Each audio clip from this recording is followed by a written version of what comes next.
मूर्तींवरील बंदी विरोधात मूर्तिकार एकवटले. पेण येथे राज्यभरातील मूर्तिकारांची बैठक.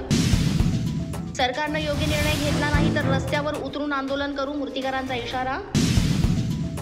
पीओपी मूर्तींवर बंदी घातल्यानंतर राज ठाकरेंची भूमिका, मूर्तिकारांनी आता विचार करावा.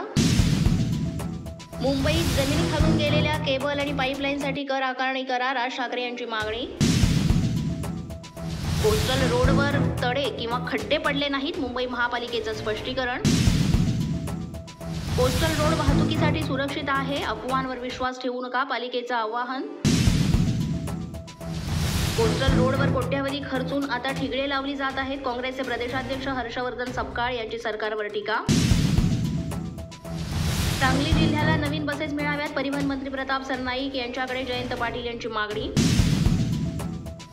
बेळगावमध्ये मराठीत बोलल्यामुळे कंडक्टरला मारहाण, 20 जणांविरुद्ध तक्रार दाखल. राज्यातील 10वीच्या पेपरफुटी प्रकरणाची सखोल चौकशी होणार, जिल्हाधिकारी श्रीकृष्णनाथ पांचाळ यांची माहिती. अशाच नवनवीन अपडेट्ससाठी आणि ताज्या बातम्यांसाठी पोलीस माझा न्यूज YouTube चॅनल सबस्क्राईब करा. तसंच आमचं फेसबुक, इंस्टाग्राम आणि ट्विटर अकाउंट फॉलो करा. अधिक माहितीसाठी आमच्या www.polismazanews.com या वेबसाईटला भेट द्या.